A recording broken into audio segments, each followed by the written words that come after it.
cation, and B negative, that is the anion. An example which we can take over here is that of NaCl. When we dissolve NaCl in water, NaCl immediately dissociates into its respective ions. Okay. Then number 2, the process of splitting up of ions. The process of splitting up of ions. This process that is known as dissociation. This process is known as dissociation, and the degree of dissociation is represented by alpha. Degree of dissociation is the amount of total electrolyte which has dissociated, right? So alpha, that is given as what? Fraction. Fraction means the amount, number of molecules, or the fraction of molecules dissociated upon total number of molecules. Upon total number of molecules. So alpha, that is equal to number of molecules dissociated upon total number of molecules, and this alpha, that is known as what? It is known as degree of dissociation. Okay? Then the third postulate is that the electrolytes which completely dissociate,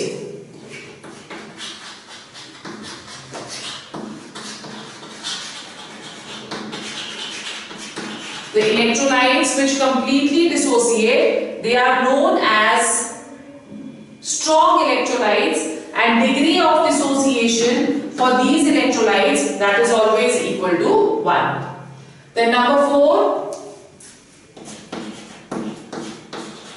the electrolytes which do not completely dissociate, they are known as weak electrolytes, and alpha, that is degree of dissociation for such electrolytes, that is always less than 1. Right? Now when we are talking of any reaction, the dissociation reaction, this is what we are getting, A positive and B negative, right? And at equilibrium,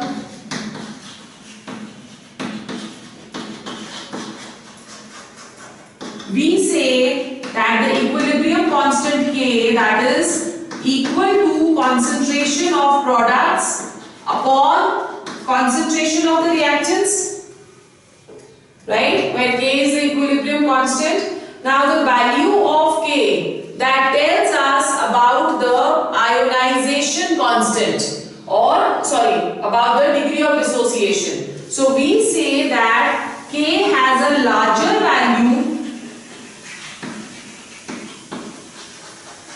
K is going to have a larger value for strong electrolytes, right? And K is going to have smaller value for weak electrolytes. Okay, so K is going to have a larger value for strong electrolytes, and K will have a lower value for weak electrolytes. Then number 6. Number 6, when we are saying, we say that whenever an electric current is passed through an electrolyte, electric current is passed through an electrolyte, the cations which are positively charged, they move towards the cathode in an electrolytic cell, right? This we have already done. And anions move towards the anode. We also know that at cathode, reduction takes place, and at anode, always oxidation that is going to take place. ठीक है? फिर उसके बाद conductivity of electrolytic solution depends upon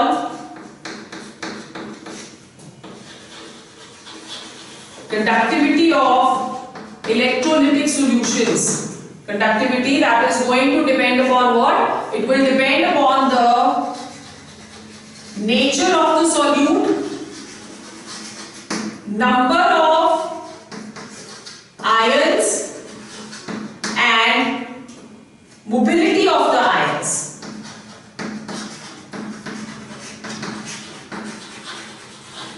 So these are the three things on which conductivity that is going to depend. It will depend upon the nature of the solute, it will depend upon number of ions and it will depend upon mobility of ions. ठीक है? फिर उसके बाद the last is the property of the electrolyte. The properties of the electrolytes that is equal to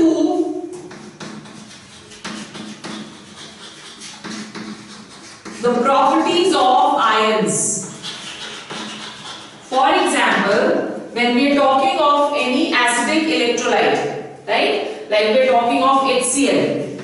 So the electrolyte that is acidic, why? Because its ions is yielding H positive or producing H positive ions in solution. Therefore, the electrolyte that is acidic.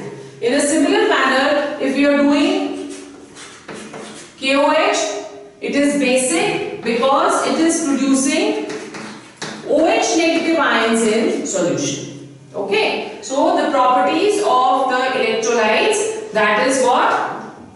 That is going to be the properties of the ions which are given out in solution. So this was the Arrhenius theory. Then depending upon this, the factors on which the electrolytic dissociation or electrolytic conduction depends was formulated.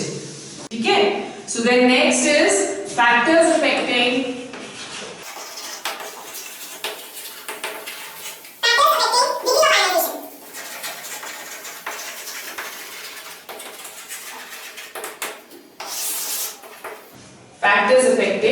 degree of ionization, right?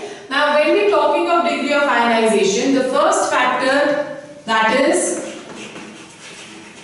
nature of solute.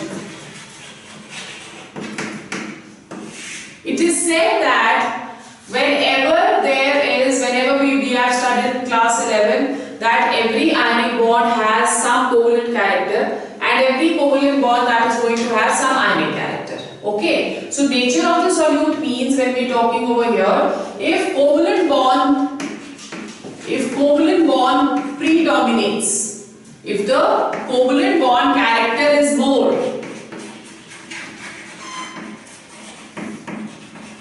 the electrolyte is a weak electrolyte,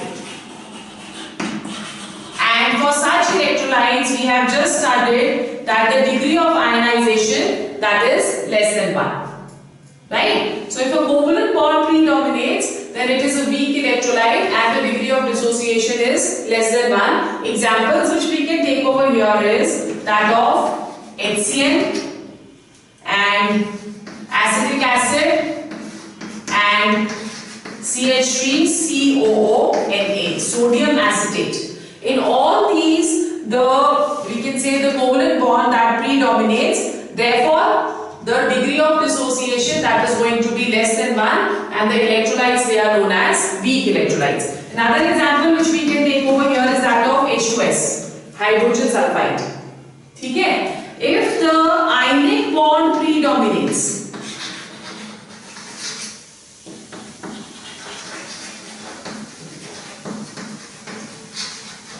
right? If the ionic bond predominates, in that case the electrolyte is a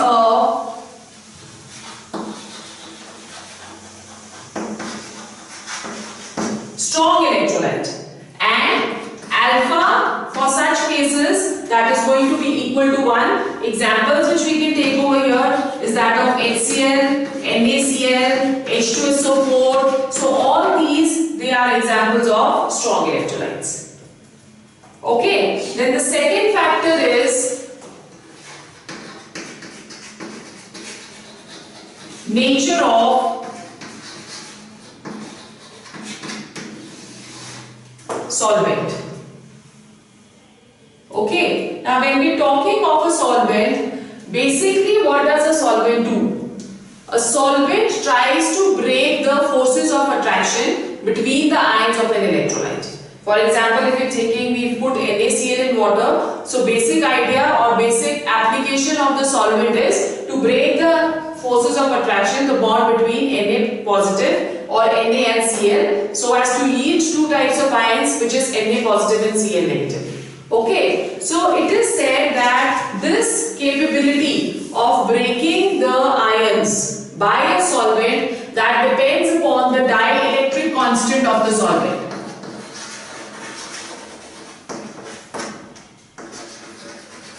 It depends upon the dielectric constant of a solvent. Greater the value of dielectric constant, better will be the solvent, or we can say more, it will have more capability to break the ions, right? So when we are comparing the dielectric constant of water, the dielectric constant of water, that is 81, right? It has the highest dielectric constant. That is the reason why it is also known as a universal solvent. Okay, and that of let's say ethyl alcohol, the dielectric constant is only 35. So it is not a very good solvent. Clear? So solvents, the dielectric constant, greater the value of dielectric constant, more is going to be the capability of breaking the ions into their, breaking the electrolyte into their respective ions. Then third factor is dilution. We say that conductance is inversely proportional to concentration of the solution. If the solution is more concentrated, then the ions, they cannot be dissociated effectively because they are bound with greater forces of attraction.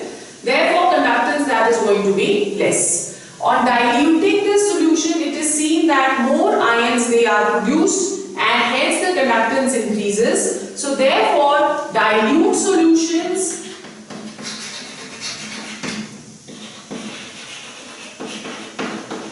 have more dissociation.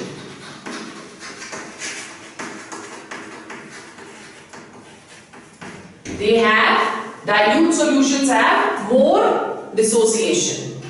Okay, so the degree of ionization, that is going to increase with increase in dilution. Then the last is temperature.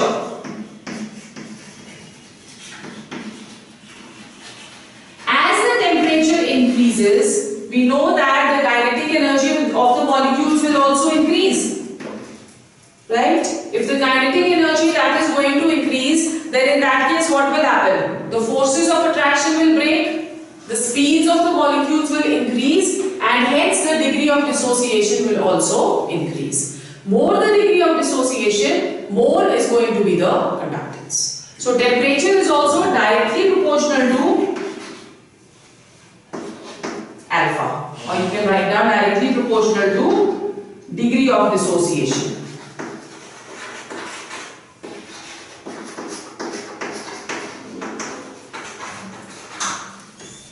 Is directly proportional to degree of dissociation. Okay? Is it clear? So these are the factors. Then next we are going to today discuss the first type of conduction, which is known as electrolytic conductance. Electrolytic conductance.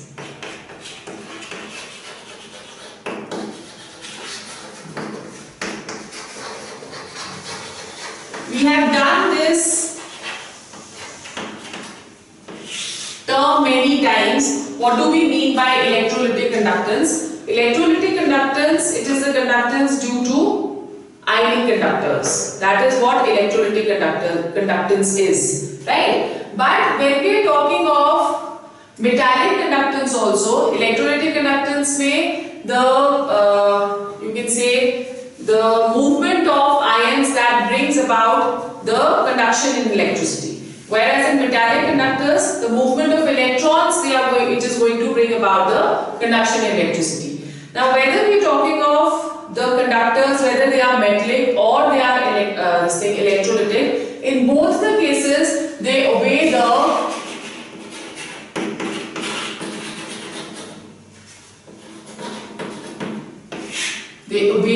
Ohm's laws, right? Now according to Ohm's laws, it is said that the voltage applied through the cell that is directly proportional to I, okay, or we can say that V that is equal to IR, where R that is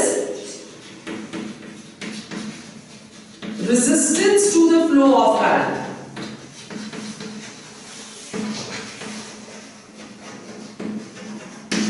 It is resistance to the flow of current, right? Now this resistance, the unit when we are talking of resistance, the unit of resistance that is ohms, right? And it is said that resistance is directly proportional to the length of the wire and area of cross section of the cell, right? Clear? So when we are talking of this, we can say that R that is equal to rho L upon A. Rho over here, it is specific resistance. Rho is the specific resistance, and it can be, when you can say, it can be defined as, if we are saying that the length of the wire that is equal to 1 centimeter and area of cross section that is equal to 1 centimeter square. 1 centimeter square, then in that case your resistance becomes equal to specific resistance. So we can say that specific resistance is the resistance when the length of the wire is 1 centimeter and area of cross section of the wire is 1 centimeter square. Then that is known as specific resistance. When we are talking of the units of specific resistance, the units of specific resistance is going to be what? Rho ohm centimeter. Right? Now this specific resistance, it is inversely proportional to specific conductance. Right? So we are saying that the reciprocal of specific resistance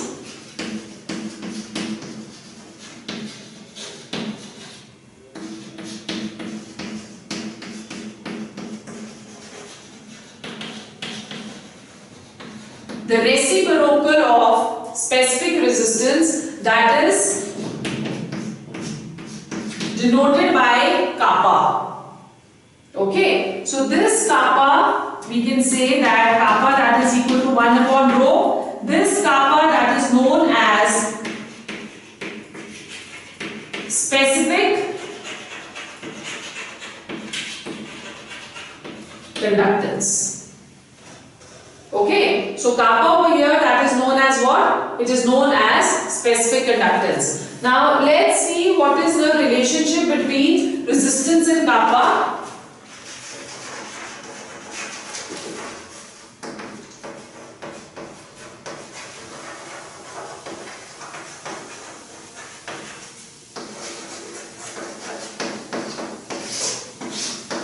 Relation between resistance and kappa. We know over here that resistance that is equal to rho into L upon A, right? And rho that is equal to 1 upon kappa into L upon A. Okay, so let's take kappa on the other side.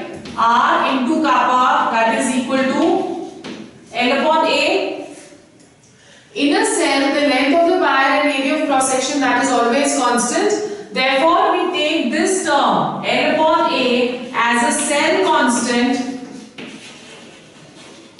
which is denoted by G star. Okay, which is denoted by G star, such that we have R into kappa that is equal to G star, where G star, that is the cell constant. When we are looking at units of kappa can be derived from here. It will become per ohm, right, per centimeter. Per ohm per centimeter, and this per ohm, that is also denoted by S, which means Siemens. So the unit of kappa, that is going to be Siemens per centimeter. Okay. Now then, when we are talking of specific conductance, we've spoken of specific conductivity. Then how will you define the specific conductance?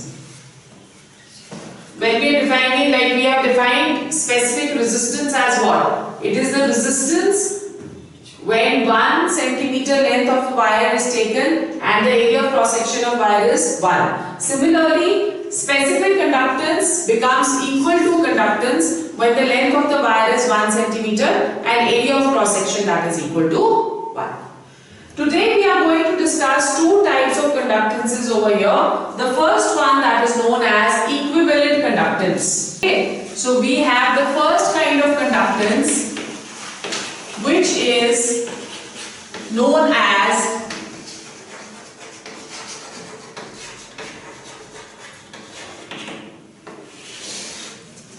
equivalent conductance. Now, what is equivalent conductance? You can write down. It is defined as the conductance of all the ions produced. It is defined as the conductance of all the ions produced by 1 gram equivalent. All the ions produced by 1 gram equivalent of an electrolyte in a given solution. Right? So we denoted by lambda E. This is what equivalent conductance is. Now, to understand equivalent conductance, what do we do is we formulate a cell which is in the shape of a cube.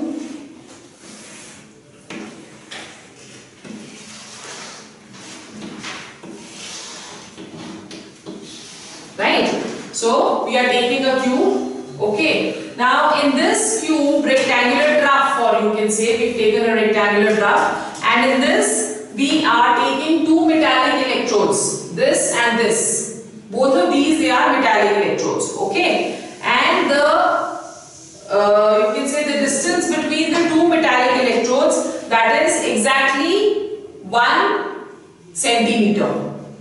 Right? So the metallic electrodes, they are 1 centimeter apart. Okay, so the length, that is going to be 1 centimeter, and the area of cross section, it is 1 centimeter square. Clear? Now in this particular conductor, what we do is we take one electrolyte which has a volume of 1 centimeter cube, or we can say that it has a volume of 1 milliliter. Right? Then after that, we also take an electrolyte which has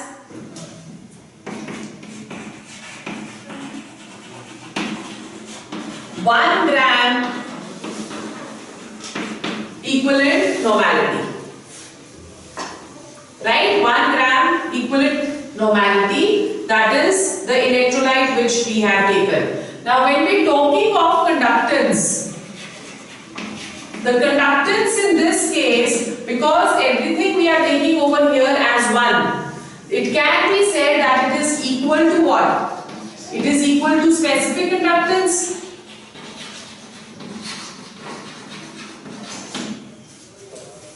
Okay? It is equal to specific conductance, but also when we are taking 1 gram equivalent, so we say that this is also equal to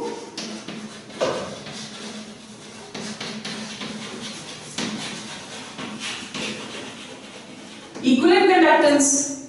ठीक है? So what have we done? We've taken this trough with two metal this thing which are 1 centimeter apart from each other, and in that we have taken 1 milliliter of an electrolyte with a normality which or with a this thing equivalent weight of 1 gram equivalent. ठीक है? Now when we talking of conductance, because everything over here the length is 1, the area is 1, therefore conductance that becomes equal to specific conductance, and because we have taken 1 gram equivalent, so we can also say that the conductance is equal to equivalent conductance. Now what we are going to do over here is we are going to dilute the solution in this and increase the volume from 1 milliliter to 9 milliliters. Okay, so hypothetically we say that when we have diluted the solution to 9 milliliters, hypothetically we say that we have divided this rectangular trough into 9 different cubes. Okay, each cube that is now going to contain 1 milliliter.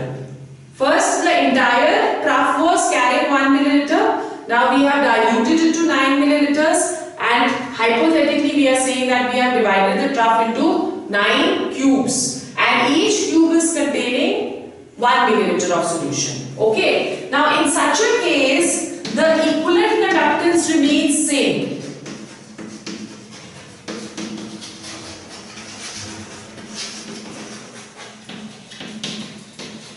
There is no difference in equivalent conductance. But when we are talking of specific conductance, it becomes 1/9 of the original value. Okay, so we are saying that 1/9. Why? Because kappa is going to depend upon 1 centimeter cube on unity. It is a unit factor. As there are 9 cubes, every cube in the 9 cubes will have a different specific conductance. So specific conductance, because of 9 cubes which are formulated, the specific conductance that reduces to 1/9. Clear? Now when we are talking of equivalent conductance over here, it means that the equivalent conductance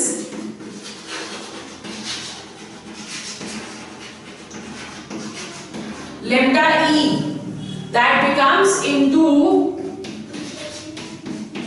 9 into kappa, 9 times the specific conductance. Clear? 9 into kappa. Now we know that the equivalent conductance in general, if we are talking, we have increased the volume to 9. So in general, if we are talking lambda E, that will become equal to kappa into volume. Whatever is the volume, because 9 ml is the volume which we are taking over here. Right? And volume can be written as what?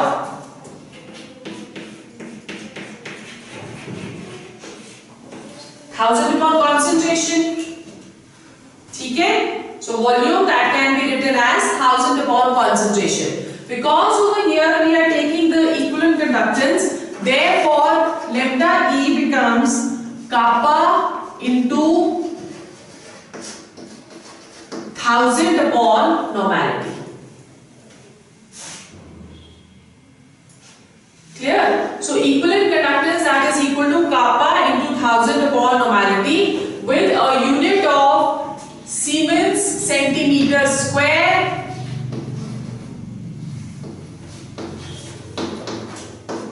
per gram equivalent. Siemens centimeter square per gram equivalent. Okay? That is what is lambda E. Have you understood the difference between specific conductance and equivalent conductance? Okay, so in a similar manner, when we are taking into consideration the, instead of gram equivalence, we are taking number of moles, right? Instead of gram equivalence, we are taking number of moles. In that case, that is known as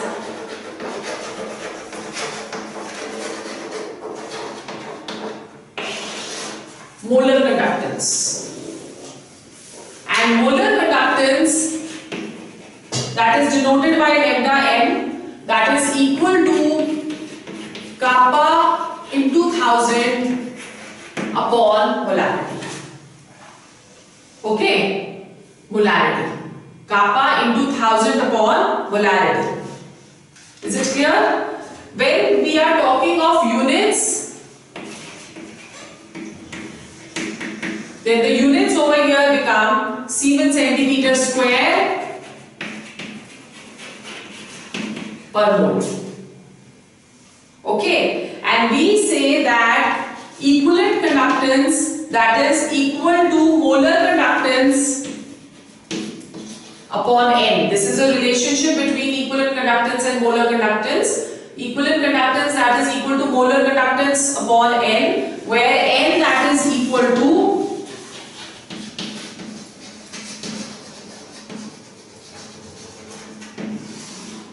molecular mass upon equivalent mass.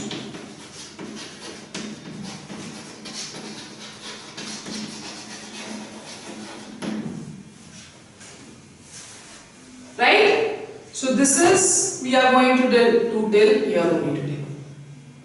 We have to do numericals regarding this, but before that we will go on to Colruyt law, and after that we will do all the numericals together.